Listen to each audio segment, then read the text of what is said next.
Bonjour, paix et amour sur vous, bienvenue pour cette nouvelle vidéo où on continue sur les extraits de la messe de minuit. Donc cette fois c'est de nouveau un dialogue entre Riley et le prêtre dans le cadre des alcooliques anonymes mais pas que. Et cette fois, en tout cas l'extrait que je vous partage, ils vont échanger sur la notion de deuil et sur la notion d'accompagnement émotionnellement parlant par rapport au deuil. Car une amie à Riley a perdu son enfant, elle est enceinte, elle a fait une fausse couche, et du coup Riley demande au prêtre, le prêtre prend des nouvelles de son amie pour savoir comment elle va, il lui dit que bon là elle veut pas trop voir des gens et tout, et ensuite Riley dit en vrai, qu'est-ce que vous lui auriez dit? Genre, ouais, ça attise ma curiosité, voilà, parce que moi... Moi et mon côté pragmatique, là, j'étais un peu, bon, voilà, être rationnel, justement. Ça aide pas toujours. Et dit, bon, vous lui aurez dit quoi? C'est parti pour l'extrait.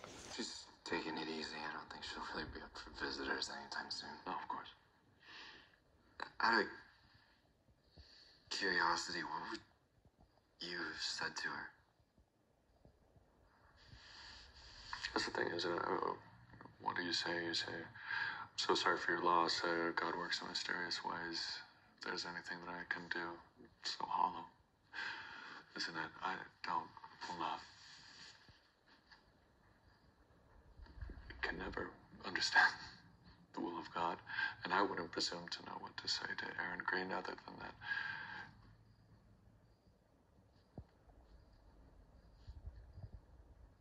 We must trust in the Lord with our whole heart and not rely on our own insights. Give yourself over whether you understand it or not. That's right, that's right. It's just true, isn't it? For you, for me, give ourselves over, maybe for a moment. Stop presuming to know the reason, to understand the meaning. Sometimes it's okay to just look at the world and say, why? I don't understand, and I will not.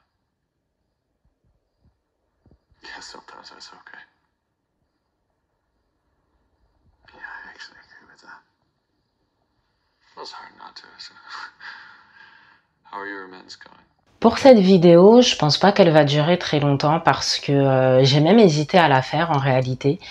Parce que je vous ai beaucoup parlé du fait d'être rationnel dans la foi, mais pas que. C'est justement quand je vous ai dit que l'homme s'est un peu perdu à vouloir mettre trop de science et à vouloir comprendre et démystifier, oui, je pense que c'est ça, démystifier Dieu avec sa logique humaine. Vous voyez là ce passage de la vidéo précédente. Ben là, c'est un peu sur ça que je vais revenir parce que, en fait, en revoyant le passage, je me dis non. Il y a une petite touche que je veux apporter, assez courte, mais quand même, c'est quand le prêtre, justement, il lui explique qu'il n'y a pas de mots à dire et qu'il faut savoir se laisser aller dans le fait qu'on ne comprend pas, se laisser aller, en fait, à s'abandonner à lui et comprendre que, et accepter plutôt que je n'ai pas toutes les réponses. Je n'ai pas toutes les réponses et c'est ok. Et c'est aussi ça qui fait partie de la foi. Moi, ça me fait penser au mot tawakkul. On parle habituellement, on va parler de confiance en Dieu quand on va parler de tawakkul. Mais le tawakkul, c'est plus le lâcher prise en Dieu, s'abandonner à Dieu. Et moi, j'aime cette image en fait de saut à l'élastique. Et c'est marrant parce que pour moi, le tawakkul, je disais, c'est le saut à l'élastique. Et Dieu, c'est le vide dans lequel je me lance. Et j'ai une amie qui m'a dit, ah bon? Moi, je le vois plutôt comme l'élastique qui te retient. C'est cette sécurité, c'est-à-dire que tu sautes dans le vide, mais il est celui qui assure ta sécurité et qui te retient et qui te remonte pour ne pas que tu ailles trop loin, pour ne pas que tu sombres trop profondément. Son image est beaucoup plus belle et ça en disait long sur là où j'en étais en termes de mindset, en tout cas quand je lui ai fait ma définition aussi. Et c'est exactement ça. C'est exactement ça. Et là, je trouve qu'on voit aussi les limites de la team rationnelle. Excusez-moi, mais je suis de l'autre team.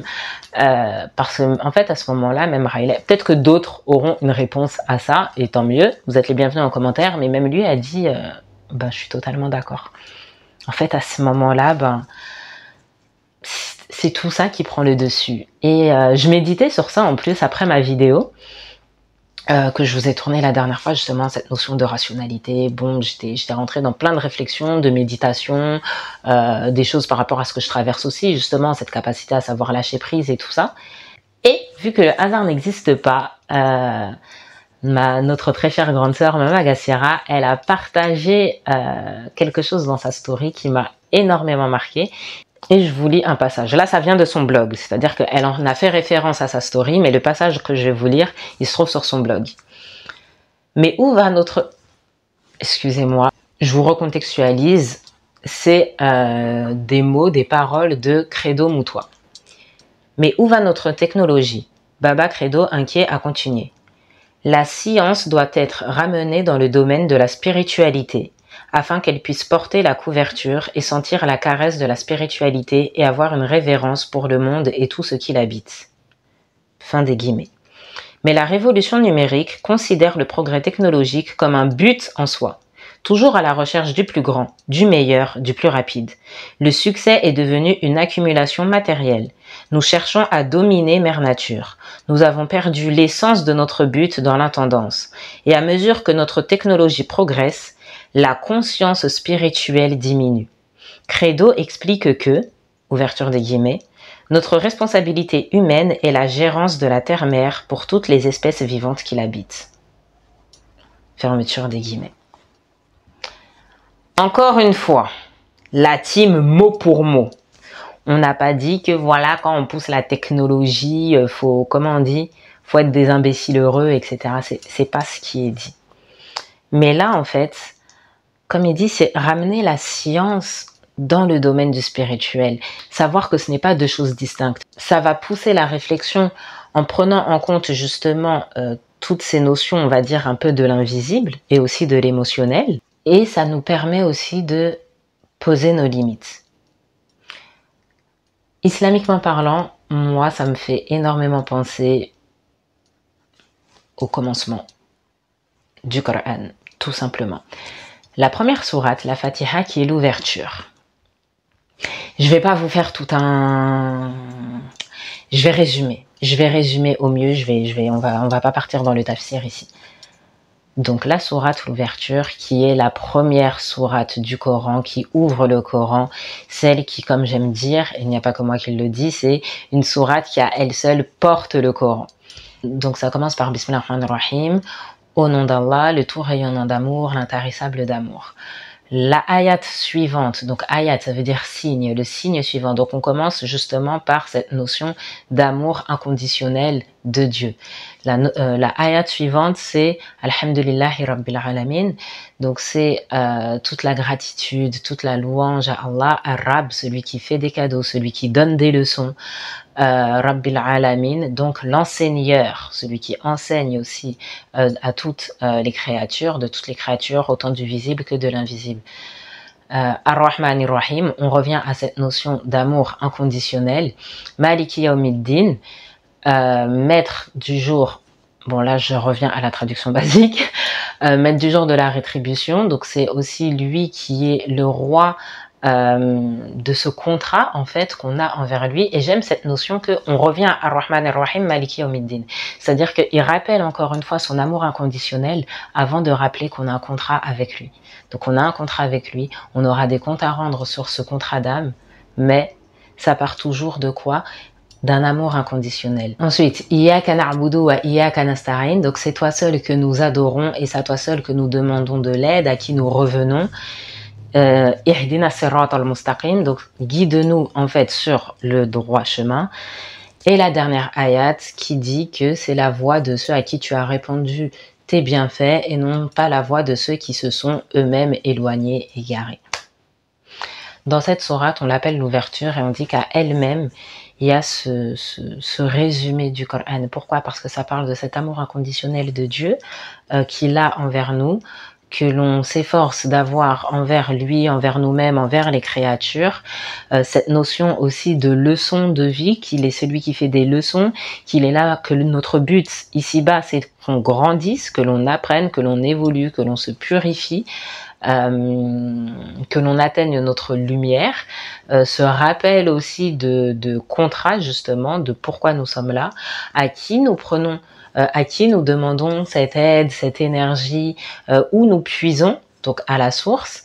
Et enfin, une fois que l'on a acquis, on va dire, tout ce cheminement de vie, d'amour inconditionnel, j'ai ma leçon de vie, j'ai fait ce chemin, j'ai vu la lumière, le bout du tunnel, je sais me ressourcer, je sais auprès de qui me ressourcer, auprès de qui me guérir, et que maintenant que j'ai cheminé, que je suis au bout du tunnel, c'est là en fait qu'est tracé ce chemin de guidée, et que je suis capable de montrer ce chemin à ceux qui le veuillent, parce que ça part toujours d'une volonté personnelle.